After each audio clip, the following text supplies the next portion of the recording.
So, today we're going to dig into something pretty huge, a new policy that could really shake up how federal elections are run.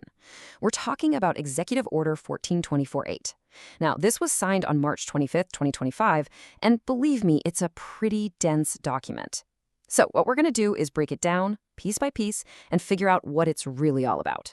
To really get what this order is trying to do, we have to start where it starts, with the problem it claims it's here to solve. And right out of the gate, it uses some incredibly strong language. This quote from the very first section basically says that the US has fallen behind the rest of the world on election security. That sets a really dramatic tone for everything that follows. So the whole foundation of this order is built on that one idea, that American election practices just aren't up to snuff when you look at other countries. And to back that up, it draws a direct global comparison. And this is where they really get into the weeds. The order doesn't just make vague claims, it gets super specific. It says, hey, look at India and Brazil. They're using biometric databases to verify who's a citizen.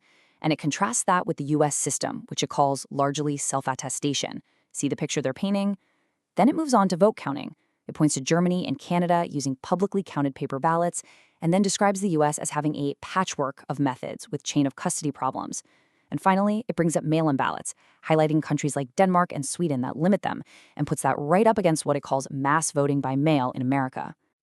Right, so after laying all that groundwork, all those global comparisons, the order spells out its mission statement pretty clearly.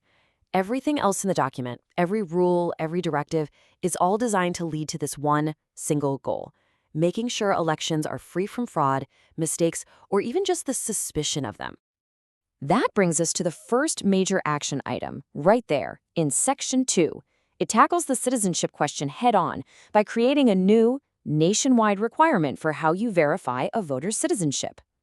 So, the order lays out a brand new, three-step process for anyone using the National Mail-in Voter Registration Form.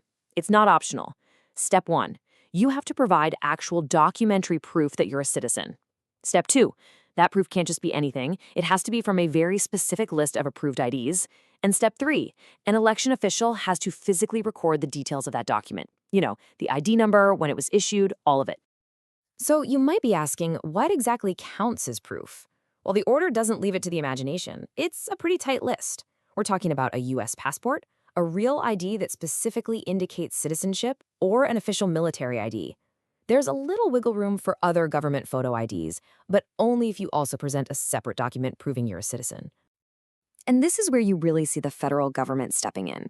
To make all this verification work, the order explicitly tells big agencies like Homeland Security and the Social Security Administration that they have to start sharing their data with states. The whole point is to give local election officials a way to cross-reference their voter rolls against these huge federal databases. Okay, so the order covers who is voting, but it also gets deep into how they're voting. This next part is all about the actual technology, the machines and systems we use to cast and count our ballots. The absolute cornerstone of this section is something called a voter verifiable paper record. The thinking here is that this is non-negotiable for building public trust. It means there has to be a physical piece of paper you, the voter, can actually look at and confirm is right before you cast your vote. It's basically a safeguard against any kind of electronic glitch or, potential foul play. And the order gets really specific with its tech directives. It tells the Election Assistance Commission, that's the EAC, that it needs to change its guidelines immediately. The new rule: voting systems are not supposed to use barcodes or QR codes to actually count the votes. There is an exception carved out to make sure voters with disabilities can still vote, but for everyone else, the rule is pretty clear. And they are not messing around with the timeline. The EAC gets exactly 180 days, that's about 6 months, from the day the order was signed to review and recertify every single voting system in the country according to these new rules. And once that 180-day clock runs out, all the old certifications are completely wiped out. Of course, new rules don't mean much if they're not enforced. So the next part of the order details how the federal government is going to play a much, much stronger role in making sure election laws and deadlines are actually followed. A really big piece of this enforcement puzzle is about mail-in ballot deadlines. The order tells the Attorney General to enforce a strict, uniform election day, and its interpretation is crystal clear. For a ballot to be counted, it has to be physically in the hands of election officials by election day. not postmarked, received. Now, this obviously brings up a big question, and the order sees it coming. What's the stick, right? What happens if a state just decides it's, in the order's words, unwilling to work with the Department of Justice and share info on election crimes? Well, Section 5 lays out two major consequences. First, the Attorney General is instructed to make federal enforcement of election laws a top priority in that specific state, so more federal eyes on them. But the second consequence, this one has some real teeth. The AG is also told to review the possibility of holding back federal money. We're talking grants for law enforcement and other funds that would have otherwise gone to that state. That is a huge incentive to cooperate. Last but not least, it's important to remember this executive order didn't just appear out of nowhere. It's actually a direct reversal of a policy from the last administration, and it signals a very clear change in direction.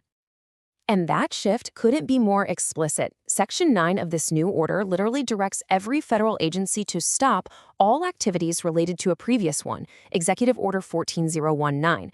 Now, that older order was called Promoting Access to Voting. This new order completely supersedes it, shifting the entire focus to integrity, security, and enforcement. So when you boil it all down, this order tries to centralize federal standards across three key pillars: how you prove citizenship, the technology used for voting, and the deadlines for ballots. And that leaves us with one big question to think about. What is the ultimate intended impact of all these changes on the way Americans actually vote? Definitely something to chew on. Thanks for tuning in.